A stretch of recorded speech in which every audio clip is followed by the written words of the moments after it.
మనతో మాట్లాడుతాడు. ఈ విషయాలు మనం తెలుసుకోవాలి. ఓకేనా? అన్ని ఇందులో రాసించాడు దేవుడు. అంత గొప్ప వాక్యం దేవుడు మనకిచ్చాడు కనుక ఆ దేవుని వాక్యాన్ని గణపరుస్తూ ఓ పాట పాడుకుందాం. 2 చరణాలు మనం పాడుకుందాం. దేవాని దివ్య వాక్యము ఇవిగా మాకు దొరికెను. ఇవి అంటే వరం.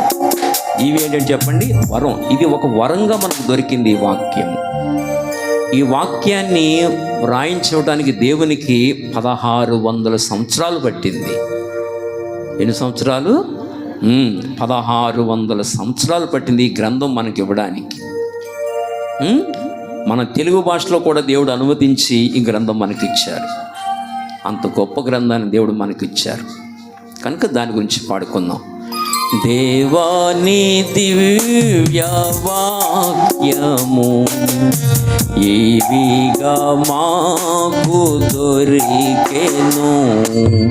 దేవాని దివ్య వాక్యము ఇవిగా మాకు దొరికెను.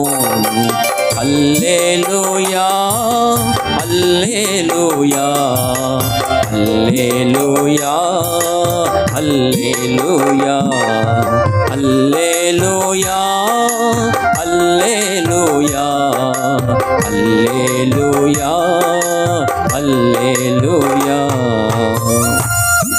అందరూ హల్లెలూయా చెప్పండి. వచ్చిన మాటే కదా అది. ఓ నిండిన మమ్మున్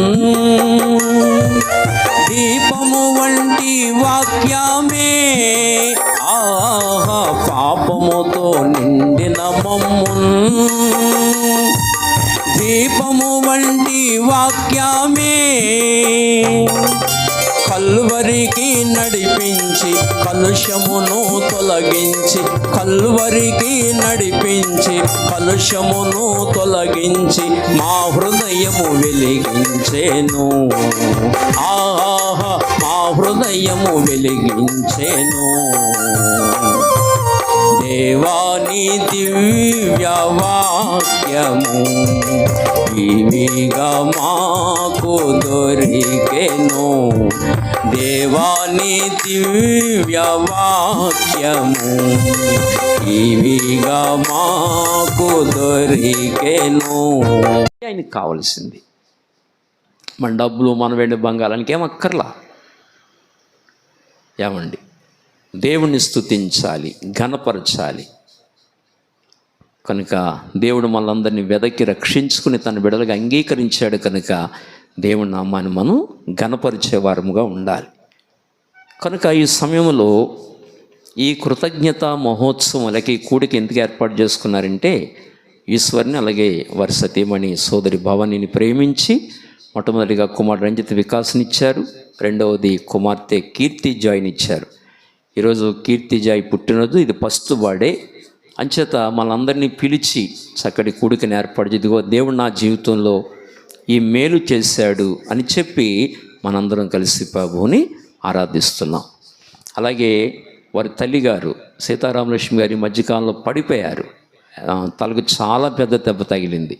అయినా దేవుడు ఆ తల్లిగారిని స్వస్థపరిచి ఆరోగ్యాన్ని ఇచ్చి మరి సజీవ లెక్కలు ఉంచారు. కనుక చేసిన ఈ ఉపకారాలన్నిటిని బట్టి మనం ప్రభువుని ఘనపరచాలి. దేవుడు వారికి ఇచ్చిన రక్షణ బట్టి దేవుని ఘనపరిచి స్తుతించే వారముగా ఉండాలి.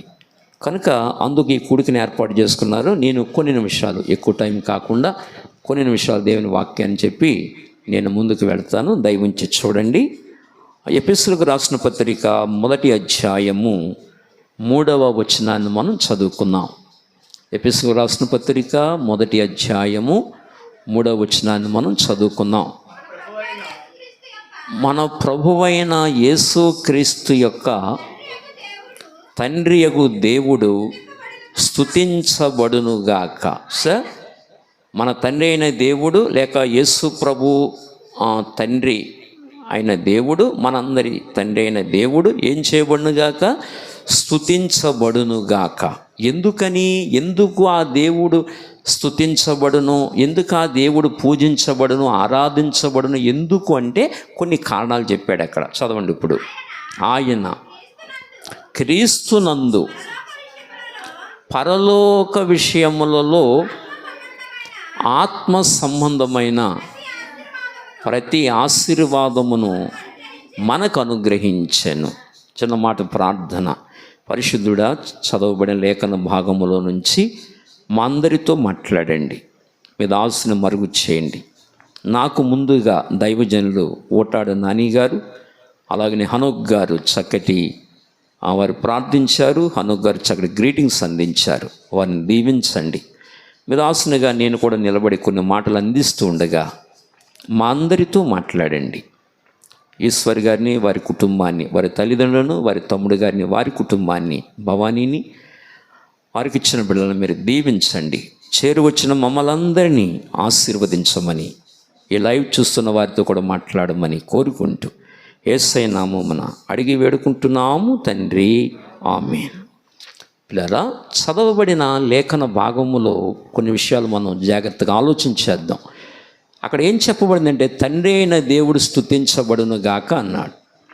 ఎందుకంటే, ఎందుకు స్తుతించబడును అంటే, అక్కడ చెప్పబడిన మాట, యేసుక్రీస్తునందు పరలోక విషయములో ఆత్మ సంబంధమైన ప్రతి ఆశీర్వాదమును మనకు అనుగ్రహించాను.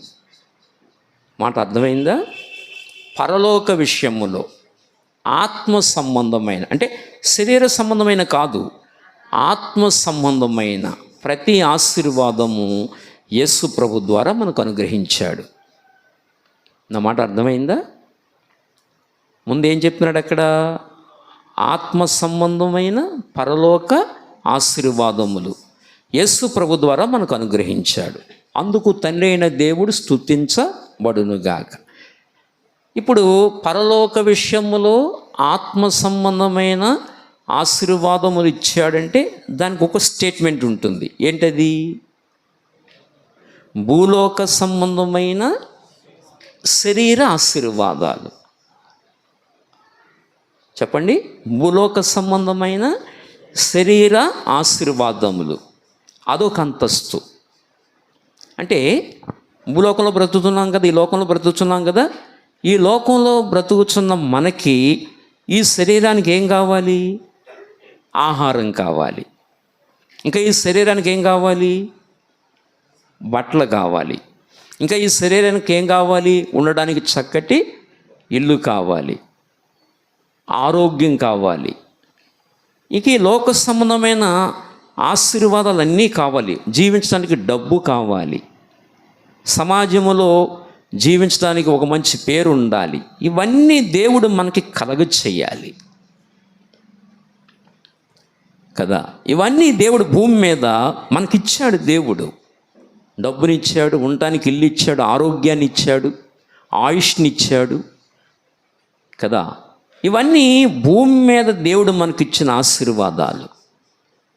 ఇందాక దేవుడు అయ్యగారు చెప్పినట్లుగా వెలుగునిచ్చాడు, వర్షాన్ని ఇచ్చాడు, మంచునిస్తున్నాడు కదా, కాలాలు రప్పిస్తున్నాడు, ఋతువులు రప్పిస్తున్నాడు, ఆహారాన్ని ఇస్తున్నాడు. ఇవన్నీ భౌతిక సంబంధమైన లోక సంబంధమైన ఆశీర్వాదాలు.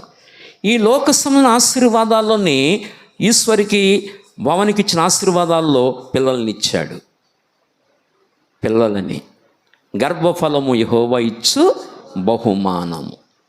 లోకంలో చాలామందికి పిల్లలు లేరు కదా, చాలామందికి పిల్లలు లేరు. పిల్లలు లేక చాలామంది ఎంతో తహతహలు ఆడుతున్నారు. ఇందాక అయ్యగారు చెప్పారు కదా, 8 సంవత్సరాల వరకు పిల్లలు లేరంట ఆయనకి.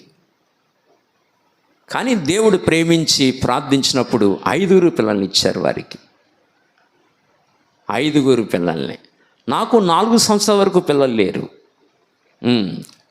జనవరి 1 తారీఖుని మా పాస్టమ్ గారు, అయ్యా నేను ఈరోజు సంతానం కొరకు ప్రార్థన చేశానండి అని జనవరి 1 అని చెప్తే, సర్లే దేవుడు ఇస్తాడే అని చెప్పేసి అన్నాను. తర్వాత మాకు కుమార్తెనిచ్చాడు, ప్రవళికను. ఆ తర్వాత వాగ్దానం తీస్తే ఇది ప్రభువు వలన కలిగింది అని వాగ్దానం వచ్చింది. ఇది ప్రభువు వలన కలిగిందని వాగ్దానం వచ్చింది. మాకు 4 సంవత్సరాలు పోయిన తర్వాత పిల్లల్ని ఇచ్చాడు. 2000లో ప్రవళికనిచ్చాడు, 2002లో కుమారుడు రంజిత్ పాల్ని ఇచ్చాడు దేవుడు. ఇలాగున సంతానము లేని వారికి సంతానం ఇచ్చే దేవుడు, ఆరోగ్యము లేని వారికి ఆరోగ్యాన్ని ఇచ్చే దేవుడు, అన్నవస్త్రాలు లేని వారికి అన్నవస్త్రాలు ఇచ్చే దేవుడు. ఎంత మంచి దేవుడు! అపకారము చేసిన ఉపకారం చేస్తూనే ఉంటాడు ఆయన. ఎంత మంచి దేవుడు! సిలువలో ప్రాణం తీసేస్తుంటేనే ఏం చేశాడు? వాళ్ళని క్షమించిన దేవుడు. ఎంత మంచి దేవుడు! ఓ పక్క నుంచి ప్రాణం తోడేస్తున్నారు, చేతుల్లో మేకులు, తల మీద ముండ్ల కిరీటం, ఉమ్ము వేతలు, వస్త్రాలు తీసి అవమానపరిచారు. యూదుల రాజా నీకు శుభమని చెప్పి వస్త్రాలు తీసేసి ముండ్ల కిరీటం పెట్టి భయంకరంగా గాయపరుస్తుంటే క్షమిస్తున్నాడు. ఎంత గొప్ప దేవుడు! అపకారం చేస్తుంటే క్షమించే దేవుడు. 2 దొంగలు సిలువేయబడ్డారు. 2 దూషించారు. ఇద్దరు దొంగలు దూషిస్తూ ఉన్నారు. కొంత సమయానికి అక్కడ జరుగుతున్న కార్యాలను బట్టి, ఆయన క్షమించే విధానాన్ని బట్టి, ఆయన ఓపికను బట్టి, ఆయన సహనాన్ని బట్టి, అక్కడ జరుగుతున్న పరిస్థితులన్నీ గమనిస్తున్నాడు కుడివైపు దొంగ. ఆ పరిస్థితులన్నీ గమనించేసరికి ఈయన సామాన్యుడు కాడు, ఈయన ఇంత ఓపిక, ఇంత సహనము, ఇలాగూ బాధలు పెడుతుంటే వీళ్ళని క్షమించే పరిస్థితి, ఇదంతా చూస్తుంటే అనుకున్నాడు ఈయన సామాన్యుడు కాడు, ఈయన నిజంగా దేవుని కుమారుడే అని హృదయం అక్కడ తెరవబడింది. యేసుని అంగీకరించాలంటే హృదయము తెరవబడాలి. నిజంగా హృదయం తెరవబడాలి. యేసుని ఎరుగుట వేరు, నిజంగా ఎరుగుట వేరు. నిజంగా యేసుని ఎరగాలి. ఏదో యేసయ్య అంటే కాదు, నిజంగా ఆయనను ఎరిగిన వ్యక్తిగా నువ్వు ఉండాలి. నిజంగా ఎరిగిన వ్యక్తిగా ఉంటే జీవితంలో మార్పు కనబడుతుంది, నిజమైన మార్పు కనబడుతుంది. అందుకని ఆ జక్కయ్య ప్రభువును చూడగానే అతనిలో మార్పు వచ్చింది, చాలా మార్పు వచ్చింది జక్కయ్యలో. వెంటనే ప్రభువుతో కొంత సమయం కూర్చునేసరికి గొప్ప మార్పు వచ్చింది. ఆనాటి సమాజంలో జక్కయ్యని కఠినుడు అన్నారు, పాపి అన్నారు. ఎందుకంటే కఠినంగా ఆ సుంకం వసూలు చేస్తాడు, ఆ పన్ను వసూలు చేస్తాడు. చాలా కఠినంగా ఉంటాడు జక్కయ్య, చాలా కఠినుడు. అందుకే సమాజం అతనికి ఏం టైటిల్ ఇచ్చిందంటే పాపి అయిన జక్కయ్య అని టైటిల్ ఇచ్చింది. ఇతడు క్షమధర్మాలుండో, ఇతను చాలా కఠినుడు, డబ్బు వసూలు చేసే విషయంలో చాలా కఠినుడు, జాలి ఉండదు, జాలి లేని వాడితను, ధర్మము లేదు తన దగ్గర, న్యాయము లేదు, చాలా కఠినుడు అని సమాజం అతన్ని గుర్తించింది. అటువంటి జక్కయ్య ప్రభువును చూడగానే హృదయం మారిపోయింది, హృదయంలో మార్పు వచ్చేసింది. అప్పుడు అంటాడు ప్రభు ముందు నుంచుని, యేసయ్యా నా ఆస్తిలో సగము బీదలకిస్తున్నాను అన్నాడు. డబ్బుని ఎవరైనా వదులుకుంటారండి? లోకమంతా దేని కొరకు ప్రయాసపడుతుంది? మనం దేని కొరకు ప్రయాసపడుతున్నాం? డబ్బు కొరకే. మనందరం ప్రయాసపడేది డబ్బు కొరకే. డబ్బు మానవుడి గుండె ఏం కొట్టుకుంటుందంట? లబడబ కాదు, డబ్బును కొట్టుకోవాలి, కానీ ఏం కొట్టుకుంటుంది? డబ్బు డబ్బు డబ్బు డబ్బు అని కొట్టుకుంటుంది గుండె. అదే తెల్లారులేస్తే ప్రతి మానవుడు డబ్బు కొరకు ప్రాకులాట. పాపం అంతకే నెమ్మది ఉండదు, శాంతి ఉండదు, దాని కొరకు ప్రాకులాట. దాని కొరకే ప్రయాస, పరుగులు దాని కొరకు, ప్రయాస. విశ్రాంతి ఉండదు మనిషికి. డబ్బు అంటే అంత ఇష్టపడతాడు మనిషి.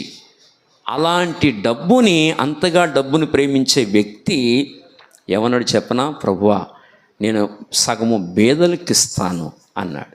అని ఇంకొక మాట కూడా అన్నాడు, ఎవరి దగ్గరైనా నేను అన్యాయంగా తీసుకుంటే నేను తిరిగి వారికి 4 ఇంతలు చెల్లిస్తాను. అంటే దేని మించి మనసు పోయింది అతనికి? చెప్పండి, దేని మించి మనసు పోయింది? డబ్బు మించి మనసు పోయింది. మనసు ఎవరి మీదకి వెళ్ళింది? ఇది నిజమైన మార్పు. ఇలాంటి నిజమైన మార్పు అనేది హృదయంలో రావాలి.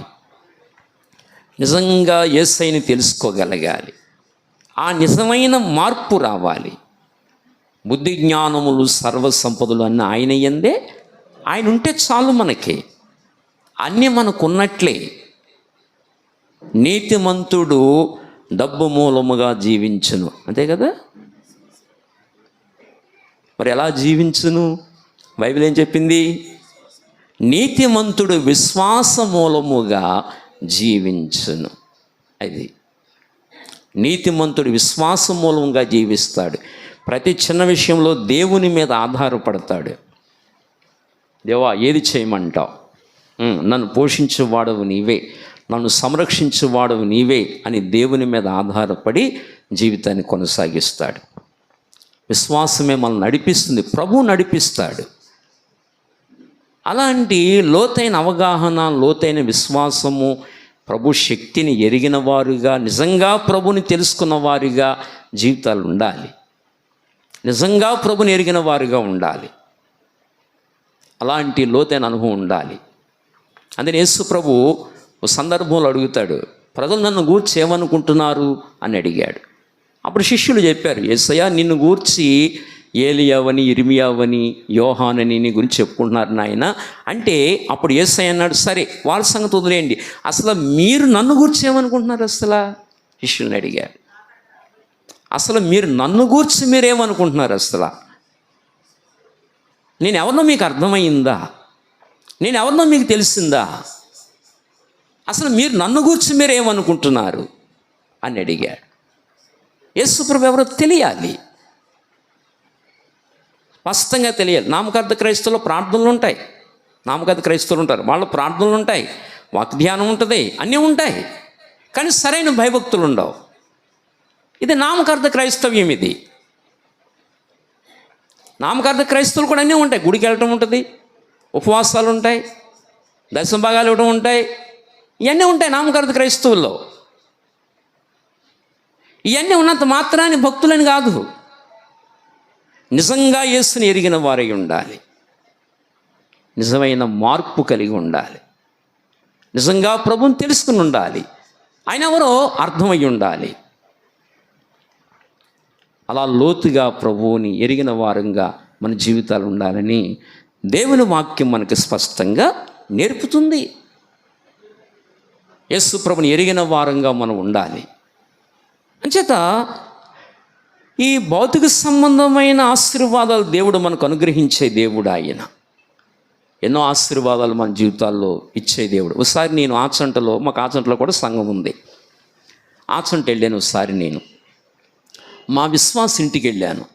మా విశ్వాస ఇంటి పక్కన రంగమణి అని సోదరున్నారు, ఇంటి పక్కని కాపులు వాళ్ళు, మన విశ్వాసులు కూడా కాపులే. నేను ఆ ఇంటికి వెళ్ళి ప్రార్థన చేయడానికి వెళ్ళాను. వెళితే ఆ పక్కింటి వారికి సంతానం లేదు. సంతానం లేకపోతే అయ్యగారు ఇక్కడికి వచ్చారు, ప్రార్థన చేయించుకుందాం, మనకు సంతానం లేదు కదని పరిగెత్తుకుని ఆ సోదరు వచ్చింది. భర్త వెళ్ళనివ్వరు, దేవుడు అంటే ఇష్టం ఉండదు వాళ్ళకి.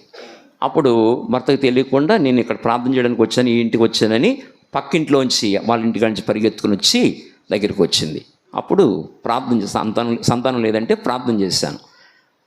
సంతానం లేదని ప్రార్థన చేస్తే అమ్మాయి పుట్టింది. దేవుడు నామానికి మహిమ కలుగును గాక. అమ్మాయి పుట్టింది. మళ్ళీ రెండోసారి మళ్ళీ పాప పుట్టింది. 2 పాపలు ఇప్పుడు వాళ్ళకి పెద్దోళ్ళు అయిపోయారు, డిగ్రీలు చదువుతున్నారు. ఇప్పటికి నేను వెళ్తే చాలా అభిమానం ఆవిడికి. అయ్యా ప్రార్థన చేశారు, మాకు సంతానం పుట్టారు, అభిమానం, ప్రేమ. ఇది ఉపకారం, దేవుడు చేసిన ఉపకారాలు. ఓసారి మాకు ఆచంట వేమలో కూడా మాకు సంఘం ఉంది, ఆచంట వేమవరంలో. నేను అక్కడ పరిచర్యకి వెళ్ళాను. ఒక చౌదరీస్ ఆయన, విజయరత్న గారు ఆయన పేరు, ఆయన దగ్గరికి వచ్చి, అయ్యగారు గుమ్మలూరులో ఒక కుటుంబానికి సంతానం లేదు, రండి అయ్యా అన్నారు. అప్పుడు నేను వెళ్ళి ప్రార్థన చేసి వచ్చేసాను. గుములూరు అనమాట. ప్రార్థన చేసి వచ్చేసిన తర్వాత అది మర్చిపోయాం. ఇంకా ప్రార్థన చేసాం, వచ్చాం, మర్చిపోయాం. మనకు పరిచయం లేని వాళ్ళు, ఆ వ్యక్తులు, ఆ కుటుంబం. ప్రార్థన చేసి వచ్చేసాను. ఆ తర్వాత ఒక సంవత్సరం పోయిన తర్వాత ఈయన నన్ను తీసుకెళ్ళిన ఆయన విజయరత్నం గారు అక్కడికి వెళ్ళేసరికి అబ్బాయి పుట్టి ఆడుకుంటున్నాడు. అప్పుడు చాలా సంతోషమై పరిగెత్తుకుని వచ్చి ఆయన, అయ్యారు మనం ప్రార్థన చేయడానికి వెళ్ళాం కదా సంవత్సరం క్రిందట, ఇప్పుడు సంవత్సరాలు ఎంత అవుతుంది, మనం వెళ్ళాను, నేను అబ్బాయి ఆడుకుంటున్నాడండి అని చెప్పారు. అబ్బాయి పుట్టడం, ఆడుకోవడం జరిగింది.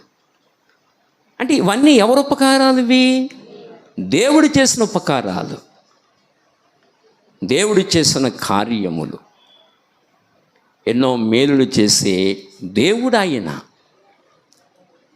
ఏమండి, ఒకసారి మా చిన్నమేరాన్ని సాయి అని ఒక ఆయన ఉన్నాడు, సాయి అని పేరు. ఇలాగే ఒక నైట్ మీటింగ్ జరిగింది ఒక వీధిలో. శనివారం నైటు మీటింగ్ జరిగిన తర్వాత ఎవరో వాళ్ళు వెళ్ళిపోయాం. ఆయన ఇంత కొబ్బరి చేసా పట్టుకుని గుమ్మలో కూర్చున్నాడు. గుమ్మలో కూర్చుంటే వెళ్ళిపోయే ముందు, అయ్యగారు ఒకసారి లోపలికి రారా అన్నాడు. ఏమ్మా ఏంటంటే, కొంచెం ప్రార్థన చేద్దరు కానీ అయ్యగారు అన్నాడు. లోపలికి వెళ్ళాను. ఏంటంటే కిడ్నీలో రాయి, చాలా నొప్పి వచ్చేస్తుంది, చాలా కాలం నుంచి బాధపడుతున్నాడు, మందులు వాడుతున్నాడు, తగ్గట్లేదు, విపరీతమైన నొప్పి. అప్పుడు నేను నూనె రాసి ప్రార్థన చేసి ఇంటికి వెళ్ళిపోయాం. వింటున్నారా అమ్మ, వింటున్నారా? ప్రార్థన చేసి ఇంటికి వెళ్ళిపోయాం. ఆ తర్వాత ఆ రాయి కిడ్నీ నుంచి బయటకు వచ్చేసింది.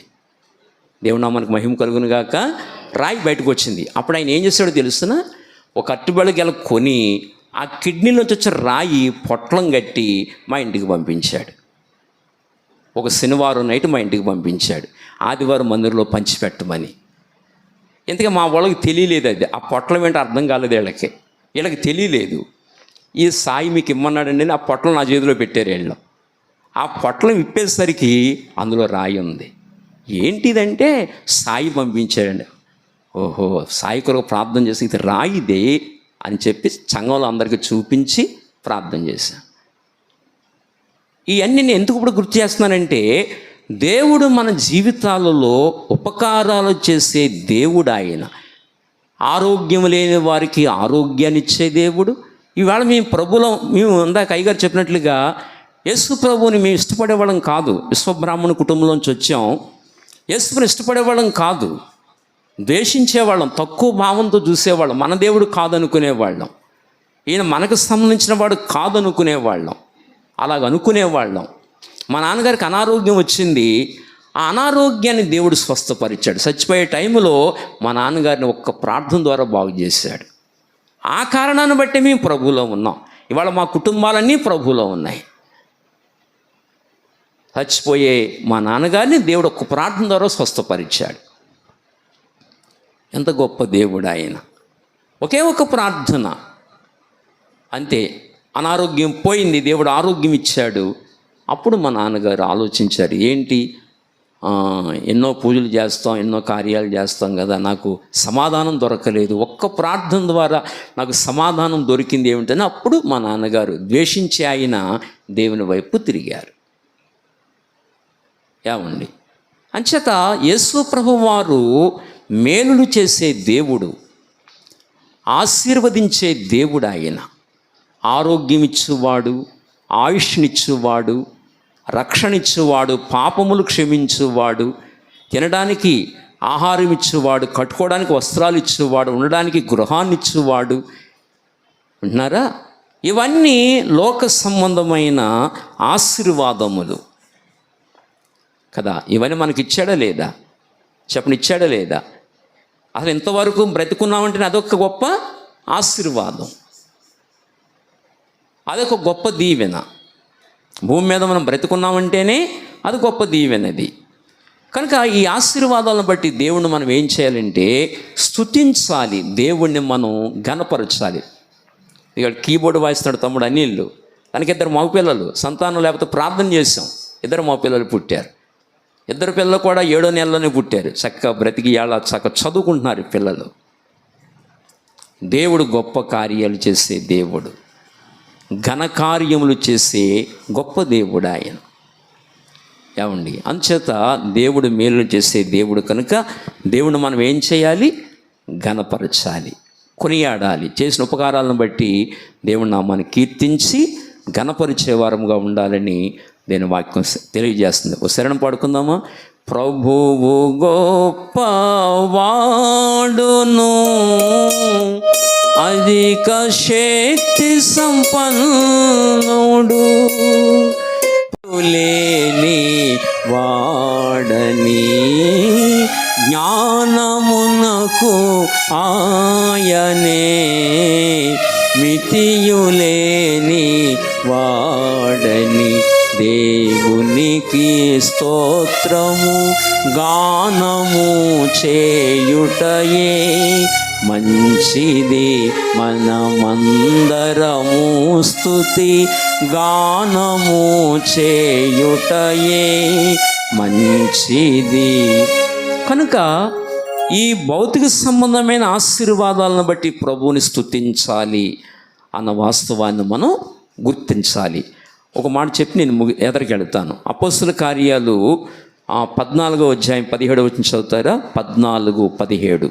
అపోస్తుల కార్యాలు 14:17. అయినను ఆయన ఆకాశము నుండి మీకు వర్షమును, చూడండి ఏమిస్తున్నాడు మనకి? ఆకాశం నుండి ఏమిస్తున్నాడు ఆయన మనకి? వర్షము. చెప్పాలి, ఏమిస్తున్నాడు? వీరన్న గారు ఏమిస్తున్నాడు మనకి? ఆయన వర్షాలు ఇస్తున్నాడు. అది ఎండలిస్తున్నాడు, మంచిస్తున్నాడు, ఆహారాన్ని ఇస్తున్నాడు. ఆకాశుని మీకు వర్షమును, తర్వాత అదిగో ఫలవంతములైన ఋతువులను దయచేయచ్చు, ఆహారమును అనుగ్రహించుచు, ఉల్లాసముతో మీ హృదయములను నింపుచు, అదిగో మేలు చేయుట చేత. ఏం చేస్తున్నాడు మనకి? మేలు. ఏంటా మేలులు? భౌతిక సంబంధమైన ఏంటా మేలులు అంటే వర్షాలు ఇస్తున్నాడు కదా, ఫలవంతములైన ఋతువులు ఇస్తున్నాడు, కాలాలు రప్పిస్తున్నాడు కదా, ఆహారాన్ని ఇస్తున్నాడు, హృదయాన్ని ఉల్లాసముతో నింపుతున్నాడు, హృదయాన్ని బలపరుస్తున్నాడు కదా. ఇవన్నీ ఆయన చేసిన ఉపకారములు. 104వ కీర్తన ఇవన్నీ దేవుడు చేసిన మేళ్ళను గుర్తించాలి. దయవుంచి 14 చదువుతారో? 104:14 కని చదవం.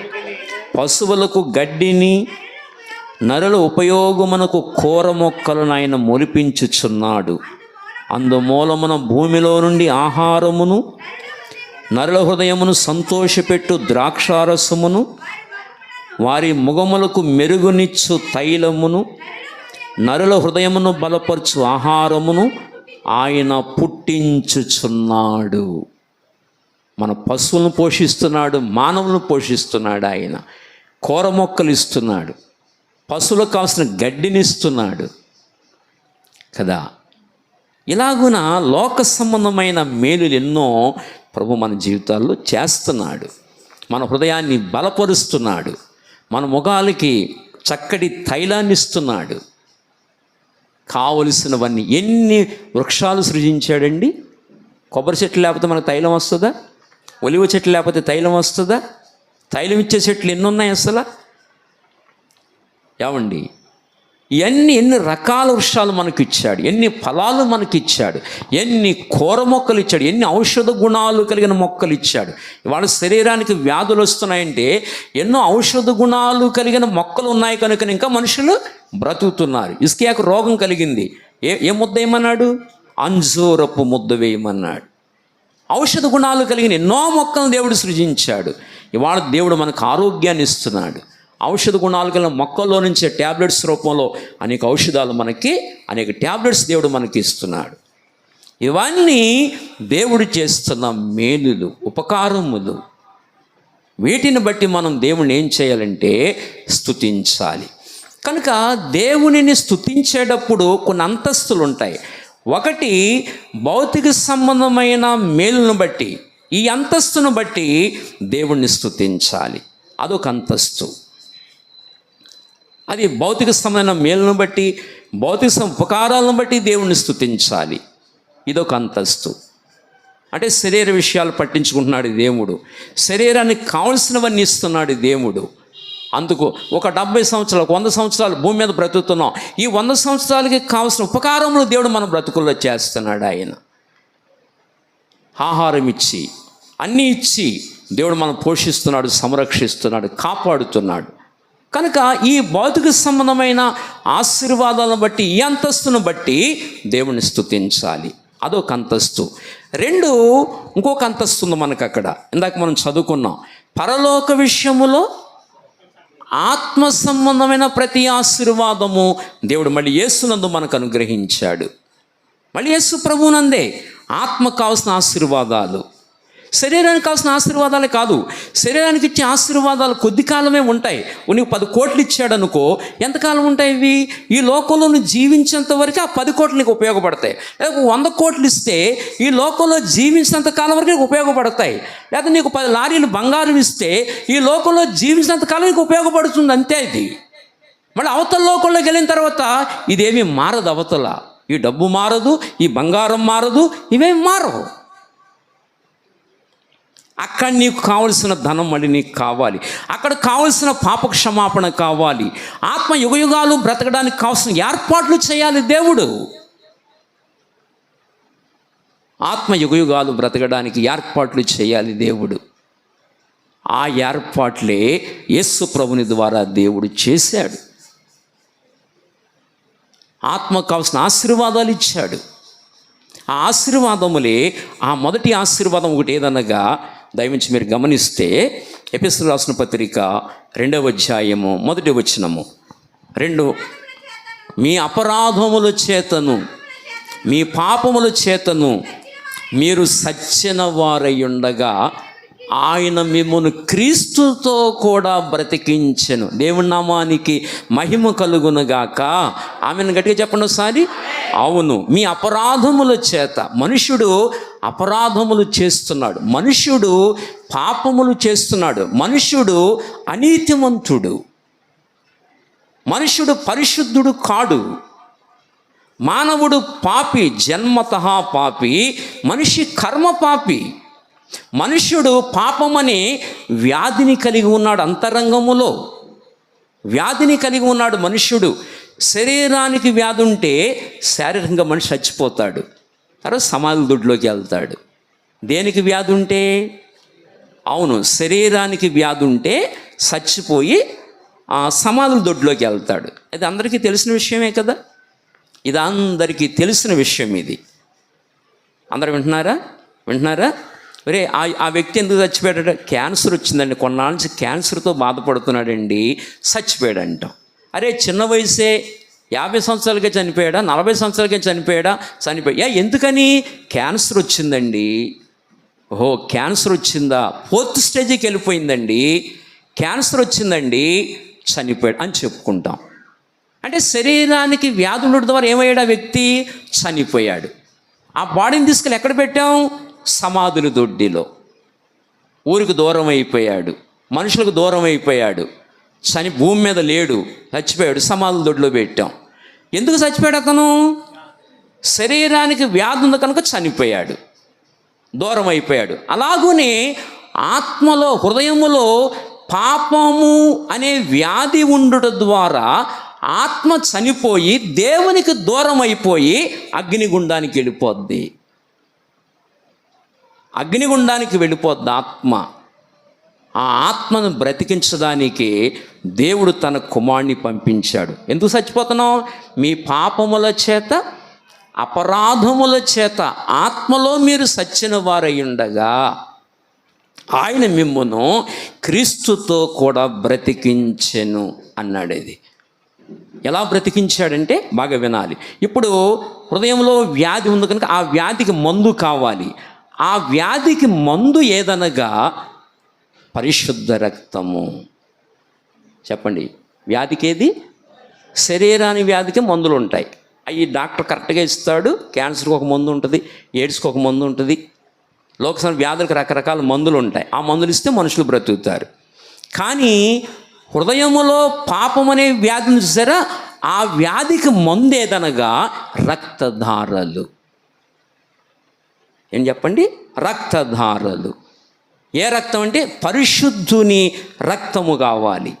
అందుకే సర్వపాప పరిహరో రక్త ప్రోక్షణం అవశ్యం తద్రక్తం పరమాత్మేన పుణ్యదాన బలియగా అంటాడు. అంటే సర్వ పాపములు అంటే చూపుల ద్వారా, మాటల ద్వారా, క్రియల ద్వారా మానవుడు చేసిన ఈ పాపములన్నీ, పాపం అనే వ్యాధి లోపల ఉంది కనుక ఈ వ్యాధిని బాగు చేయాలి అంటే సర్వ పాప పరిహరో రక్త ప్రోక్షణం అవశ్యం తద్రక్తం పరమాత్మేన పుణ్యదాన బలియాగా. పరమాత్ముడు వచ్చి రక్తము చిందిస్తేనే కానీ పాపము పరిహారము కాదు.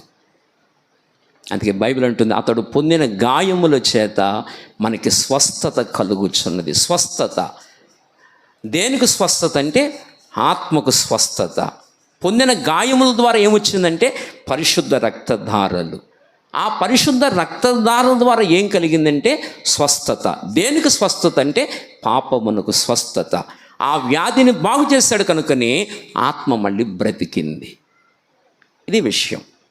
క్రీస్తుతో కూడా మిమ్మును బ్రతికించెను అంటాడు. ముందు బ్రతికుంటేనే కదా ఏ పని చేసినా, సంపాదించుకోవాలన్నా, లేకపోతే ఏది సాధించాలన్నా, మంచి పేరు తెచ్చుకోవాలన్నా, లేదా ఏదైనా కనిపెట్టాలన్నా, ఏదో గొప్ప కార్యం చేయాలన్నా, గొప్ప పేరు తెచ్చుకోవాలన్నా ముందు బ్రతికుండాలి కదా. ముందు బ్రతికుంటేనే కదా ఏ కార్యాన్ని భూమి మీద చేసేది. అలా ముందు ఆత్మలో బ్రతకాలి కదా మనిషి. ఆత్మలో బ్రతకాలంటే ఆ వ్యాధిని తొలగించాలి. ఆ వ్యాధిని తొలగించాలంటే పరిశుద్ధ రక్తం కావాలి, పరిశుద్ధుడు కావాలి. పాపముల చేత చచ్చిపోయాడు కనుక పరిశుద్ధుడు అవసరం. ఇప్పుడు పాపముల చేత మనిషి చచ్చిపోతున్నాడు కనుక పరిశుద్ధుడు కావాలి. అదే పరిశుద్ధుడు ఎలా వచ్చాడంటే కన్యక గర్భము ద్వారా వచ్చాడు. ఎలా వచ్చాడంటే పరిశుద్ధాత్మ శక్తిని బట్టి. దేవుడు ఒక్కడే పరిశుద్ధుడు కనుక ఆయన ఆత్మ ద్వారా వచ్చాడు. ఓం శ్రీ ఉమర్తాయ నమః అంటాడు. అంటే పరిశుద్ధాత్మ శక్తి ద్వారా వచ్చినవాడు. ఓం శ్రీ ఉమర్తాయ నమః అన్నాడు కనుక పరిశుద్ధాత్మ శక్తి ద్వారా లోకానికి వచ్చాడు. బైబిల్ చెప్తుంది ఆ వాక్యమే శరీరధారి అయి కదా. ఆ వాక్యమే, ఏ వాక్యం అది? అన్నీ సృజించిన ఆ వాక్యము. ఆది యందు వాక్యం ఉండెను, వాక్యము దేవుని యొద్ద, వాక్యము దేవుడై ఉండెను, సమస్తము ఆయన మూలముగా కలిగను. అంటే ఆ వాక్యమే సమస్తాన్ని సృజించింది. ఆ సమస్తాన్ని సృజించిన ఆ వాక్యమే, ఆ సృష్టికర్తే శరీరధారి అయి, ఆ వాక్యమే శరీరధారి అయి కృపాసత్య సంపూర్ణుడిగా మన మధ్యకు వచ్చాడు. అంటే సృష్టికర్త మన మధ్యలోకి వచ్చాడు. మన మధ్యలోకి వచ్చి శరీరమును దాల్చి లోకానికి వచ్చాడు. అంతేనే ఓం శ్రీ ఉమర్తాయ నమః అంటే పరిశుద్ధాత్మ శక్తి ద్వారా లోకానికి వచ్చినవాడు అని అర్థం. ఆ శక్తి ద్వారా లోకానికి వచ్చాడు. పరిశుద్ధాత్మ శక్తి ద్వారా లోకానికి వచ్చి అప్పుడు మన అందరి కొరకు సకల మానవాళి పాప పరిహారార్థమై కలువరి సిలువలోకి వెళ్ళి తన పావన రక్తాన్ని చిందించారు. వింటున్నారా? ఈ మాట అర్థమవుతుందా మీకు? స్పష్టంగా అర్థమవుతుందా? జాగ్రత్త గమనించాలి, చాలా జాగ్రత్తగా విషయాన్ని గమనించాలి. ప్రతి భూమి మీద ప్రతి మనిషి గమనించాలి. తన అంతరంగంలో వ్యాధి ఉందని గుర్తించాలి. అవును కదా, నేను పాపిని కదని గుర్తించాలి. పాపినైన నేను పరిశుద్ధుడైన దేవుని సన్నిధికి ఎలా వెళతాను అని గుర్తించాలి. దేవుడు చూస్తే పరిశుద్ధుడు నాలాగా అబద్ధాలు ఆడ్డు కదా ఆయన, నాలాగు చెడు చూపులు చూడ్డు కదా ఆయన, నాలాగు చెడు ఆలోచనలు ఆలోచించడు కదా. దేవుడంటే పరిశుద్ధుడు కదా. మరి నాలో చెడు ఆలోచనలు ఉన్నాయి, అబద్ధాలు ఉన్నాయి, మోసం ఉంది. మరి నేను చనిపోయిన తర్వాత నా ఆత్మ అక్కడికి ఎలా వెళుతుందని ప్రతి మనిషి ఆలోచించుకోవాలి. తను తాను మంచి మనస్సాక్షితో ఆలోచించుకోవాలి. నేను చనిపోయిన తర్వాత ఎక్కడికి వెళతాను, నా ఆత్మ ఎక్కడికి వెళుతుంది ఆలోచించుకోవాలి ప్రతి మనిషి. ప్రతి మనిషి ఆలోచించుకోవాలి. ఇప్పుడు తాను బ్రతకడానికి ప్రతి మనిషి భోజనం చేస్తాడు. అదని ఎవరైనా తినమని చెప్పక్కర్లా. ప్రతి మనిషికి భోజనం అవసరం. ప్రతి మనిషి తన కడుపుకు భోజనం అవసరం. ప్రతి మనిషి తన కడుపుకు నీళ్ళు అవసరం. తినాలి, నువ్వు తిను అని చెప్పక్కర్లా. ప్రతి మనిషి తింటాడు, ప్రతి మనిషి త్రాగుతాడు బ్రతుకుడు కొరకు. అలాగనే ప్రతి మనిషి నా ఆత్మ బ్రతకాలని గ్రహించాలి. నా ఆత్మ బ్రతకాలంటే ఎవరు? అది అవసరం ప్రతి మనిషికి. అదే చెప్పాడు అక్కడ, పాపముల చేత అపరాధముల చేత మీరు సచ్చిన వారై ఉండగా, అంటే మనిషి ఆత్మలో మృతుడైపోయాడు. దేవునితో సంబంధము కట్ అయిపోయాడు. దేవునికి మానవుడికి సంబంధము లేదు, కట్ అయిపోయాడు. పాపముల చేత అపరాధముల చేత మీరు సచ్చిన వారై ఉండగా ఆయన మిమ్మును క్రీస్తుతో కూడా బ్రతికించెను. ఎవరితో బ్రతికించెను? కనుక ఆ యేసుప్రభుని లోకానికి పంపించి సిలువలో మనం చేసిన పాపాలను శిక్ష ఎవరు అనుభవించాలి? నేను దొంగతనం చేశాను, మిమ్మల్ని శిక్షిస్తే ఎలా కుదురుతుంది? నేను దొంగతనం చేశాను, నన్నే శిక్షించాలి. నేను వ్యభిచార పాపం చేశాను, నన్ను శిక్షించాలి. నేను మర్డర్ చేశాను కనుక నన్ను శిక్షించాలి. పాపం చేసిన నేను కనుక నన్ను శిక్షించాలి. కానీ ఇక్కడ ఏం జరిగిందంటే, మనందరం మీ పాపులమి శిక్ష మనకు పడకుండా తన కుమారుడి మీద పడింది. అది మనందరి శిక్ష ఆయన భరించాడు. ఇవి చాలా లోతుగా ఆలోచించవలసిన విషయాలు ఇవి. మనందరి శిక్ష ఆయన మీద పడింది. అందుకే దైవజనుడు అపోస్తలుడైన పేతురు మొదటి పేతురు 2:24 ఈ గొప్ప సత్యాన్ని మాట్లాడుతూ వచ్చాడు. చదువుతారు ఒక మాట, తొందరగా చదివేసి. అదిగో, మనము పాపముల విషయమై చనిపోయి నీతి విషయమై జీవించున్నట్లు ఆయన తానే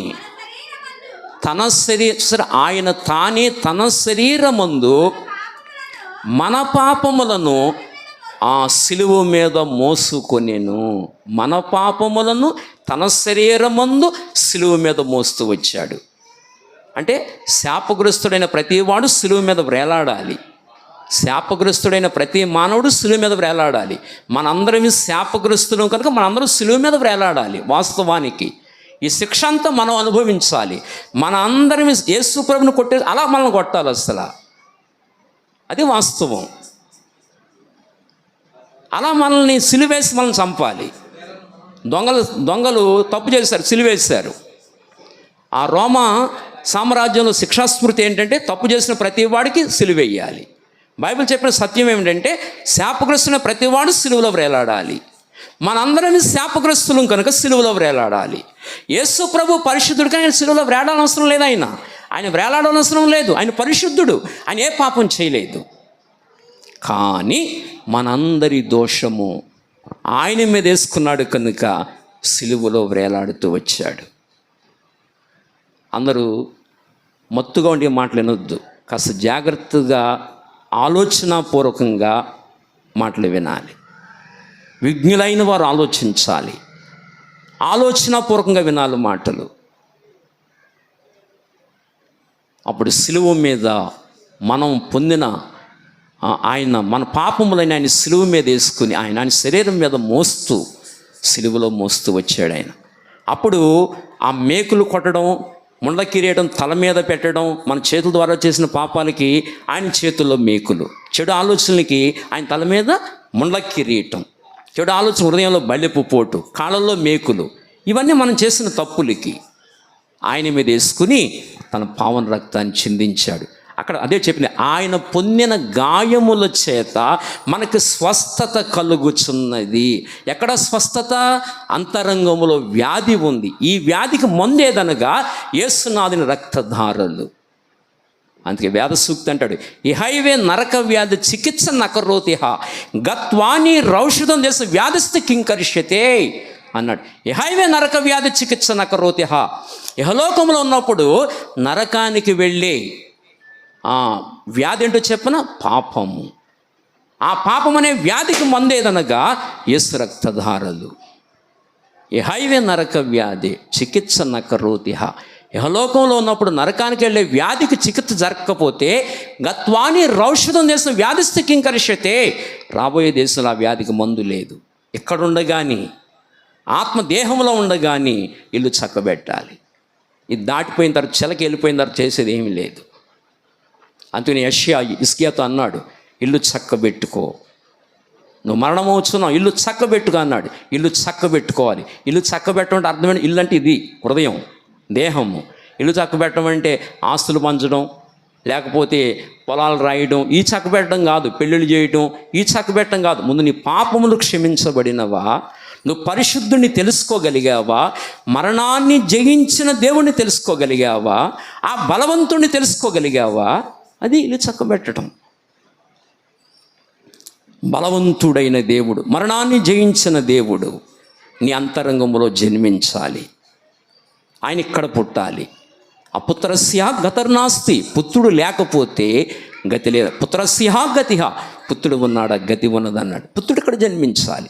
మనం పుట్టిన పుత్రులు కాదు, మనం పాపనమే. మనం పుట్టినోడు కూడా మనతో పాటు మన పాపాలు పంచుకు పుడతాడు, మన రక్త మాంసాలే పంచుకు పుడతాడు. వాడు పాపే, మనకు వచ్చిన అబద్ధాలు వాడికి వస్తాయి. ఇలాగున పాపులం అయ్యాం కనుక ఈ పాపను విడిపించడానికి పరిశుద్ధుడిగా లోకంలో అవతరించాడు. ఆ ప్రభువుని ఎవరైతే హృదయంలో చేర్చుకుంటారో పాపములు క్షమించబడి పరిశుద్ధులై ఆత్మ బ్రతుకుతుంది.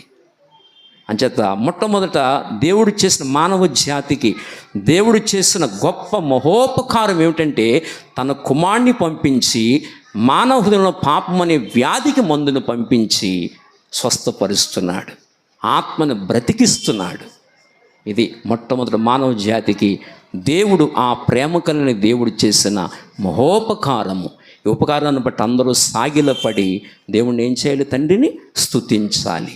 తండ్రి, ఇంత గొప్ప కార్యం చేసావు తండ్రి, ఇంత మహోన్నతమైన కార్యం చేసావు తండ్రి, నా వ్యాధిని బాగు చేసావు తండ్రి, నన్ను స్వస్థపరిచావు తండ్రి, ఆత్మలో నన్ను బ్రతికించావు తండ్రి, కావలసిన మందును పంపించావు తండ్రి, నీ జీవాన్ని మీ కుమారుల్లో ఉంచి నా కొరకు పంపించావు తండ్రి, నేను యుగయుగాలు బ్రతకాలని కోరుకున్నావు, నేను మృతుడినైపోవడం నీకు ఇష్టము లేదు, నేను యుగయుగాలు బ్రతకాలని కోరుకున్నావు తండ్రి అని నిజంగా దేవుణ్ణి ఏం చేయాలి?